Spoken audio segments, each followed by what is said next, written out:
Kabuhay! Kamusta mga bata? Ngayong araw ay pag-aaralan natin ang patungkol sa karapatan at tungkol ng mamamayang Pilipino. Handa ba kayo? Ano nga ba ang mamamayan? Ang pagkamamamayan ay namahulugan ng pagiging kasapi o miyembro ng isang bansa ayon sa itinakda ng batas. Katangian ng isang mamamayang Pilipino ayon sa Artikulo 4, Section 1 ng Saligang Batas ng 1987. Mamamayan ng Pilipinas noong ipinagtibay ang Saligang Batas ng 1987 noong Febrero 2, 1987. Ang ama o ang ina ay mamamayang Pilipino. Mga mamamayang isinilang bago sumapit ang Enero 17, 1973 sa mga inang Pilipino na pinili ang pagkamamamayang Pilipino pagkasapit ng 21 taong gulang. At mga dayuhang nagpasyang maging mamamayang Pilipino ayon sa batas ng naturalisasyon. Ayon din sa Section 4 ng Saligang Batas ng 1987, ang isang mamamayan ng Pilipinas na nakapag-asawa ng isang dayuhan ay mananatiling isang Pilipino maliban na lamang kung pinili niyang sundin ang pagkamamamayan ng kanyang napangasawa. May dalawang uri ng mamamayan. Una, ang likas o katutubong mamamayan. Ang likas na mamamayan ay anak ng isang Pilipino na maaaring isa lamang sa kanyang magulang o pareho ang Pilipino. Pangalawa, ang naturalisadong mamamayan.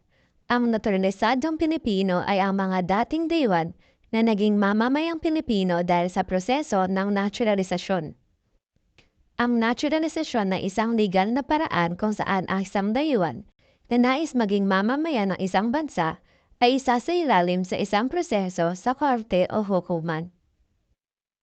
Ayon sa Saligang Batas ng Pilipinas na tinatawag din nating Philippine Constitution ng 1987, lahat ng mga mamamayang Pilipino ay nagtatamasa ng karapatan. Ano nga ba ang ibig sabihin ng karapatan? Ito ay pagkakaroon ng pribilehiyo o kapangyarihan ng isang mamamayang magawa o may pagkaloob sa kanya ang mga bagay na dapat niyang matamasa. Lahat ng mga karapatan ng mamamayang Pilipino ay nakasaad sa Artikulo 3 ng Saligang Batas ng 1987. Ano-ano ang mga karapatan ng mamamayang Pilipino? Handa na ba kayo malaman ang mga karapatan ninyo? Tara, simulan na nating pag-aralan ang ating mga karapatan. Una, bawat Pilipino ay may karapatan at pangangalaga sa buhay. Ano nga ba ang ibig sabihin nito? Bawat isa sa atin ay may karapatang mabuhay at maisilang sa mundo. Sunod, bawat isa sa atin ay may karapatang magkaroon ng pamilyang mag-aalaga sa atin. At bawat Pilipino ay may karapatang maglibang at maglaro upang higit na makita ang kagandahan ng buhay. Hindi lamang puro trabaho. Kapag tayo ay napagod, maaari tayong maglibang, maglaro at mamasyal o magpahinga. Yan ay isang karapatan. Ikalawa, karapatan sa kalayaan. Ano ba ang ibig sabihin ng karapatang ito? Nakikita niyo ba ang larawan? Ang larawan ay nagpapakita ng mga batang malayang naglalaro kasama ang kanilang mga kaibigan. Ibig sabihin, bawat Pilipino ay may karapatang mapaunlad ang kanyang sarili, mamuhay ng may kalayaang maipahayag at makamit ang kanyang naisin at plano sa buhay. 'Di ba? Bawat isa sa atin ay may plano sa buhay.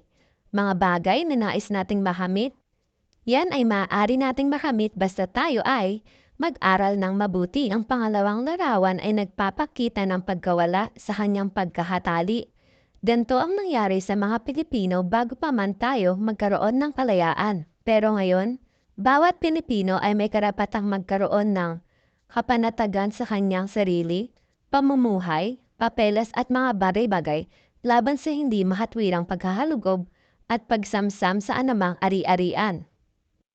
Bago pa man tayo pasupin sa ating mga tahanan para maganap ng mga bagay na may kinalaman sa batas, kailangan muna nating hanapin yung search warrant o warrant of arrest. Ano nga ba ang warrant of arrest? Ang warrant of arrest o search warrant ay isang kasalutan galing sa West o korte na nag-uutos sa isang alagad ng batas na halughugin ng isang lugar upang hanapin ang mga bagay na nakasaad sa search warrant. Pangatlo, karapatan sa pagmamay-ari. Tayo ay may karapatang magpay-ari at gumamit ng ari-arian, gaya ng bahay, lupa, sasakyan, at kasangkapan na naayon sa batas. Ang ibig sabihin nito, lahat ng ating mga ari-arian ay dapat nakarehistro sa batas kasi kailangan natin magbayad ng kaukalang buwis para sa mga ari-arian natin dahil ang pagbabayad ng buwis ay tungkulin ng mamamayang Pilipino.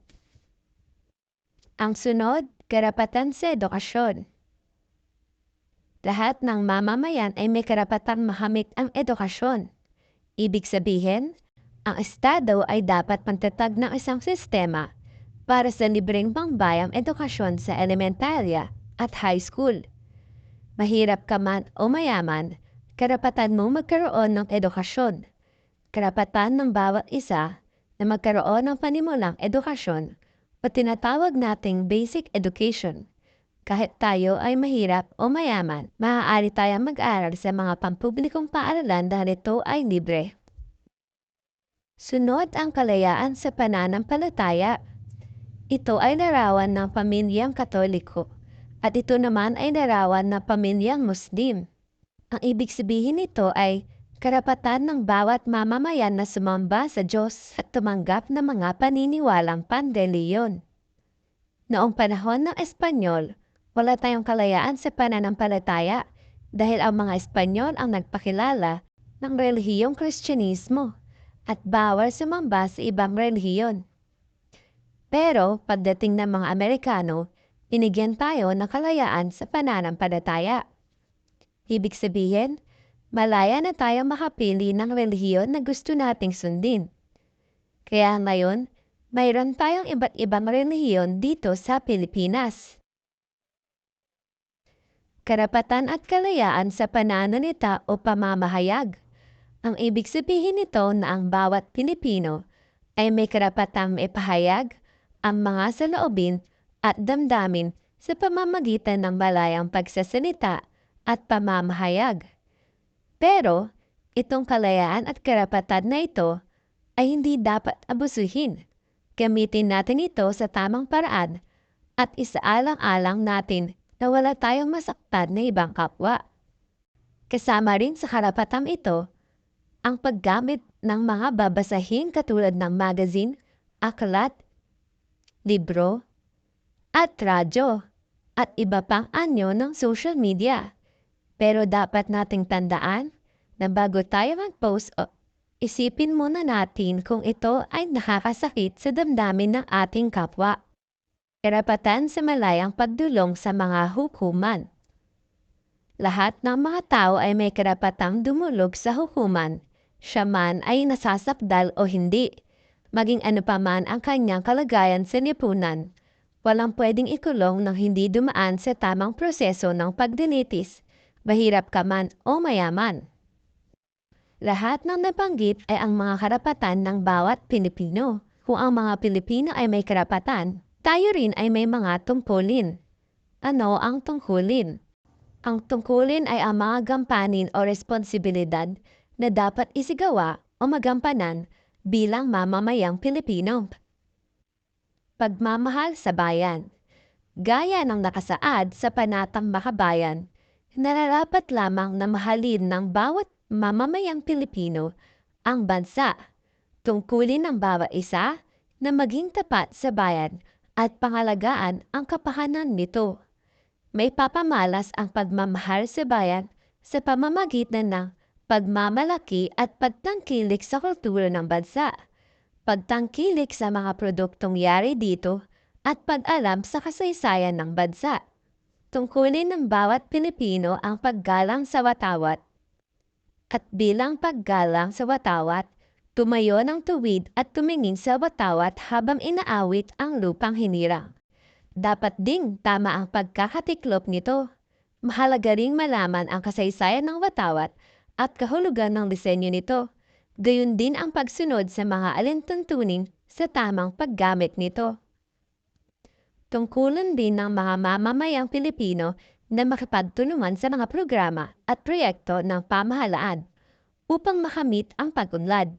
Magagawa natin ito sa pamamagitan ng pakikilahok sa iba't ibang proyekto ng pamahalaan gaya ng pangangalaga sa mga likas na yaman, kampanya laban sa ipinagbabawal na gamot, pagtataguyod ng kalikasan, kampanya sa kalusugan, pagbabayad ng tamang buwis at paglahok sa halalan.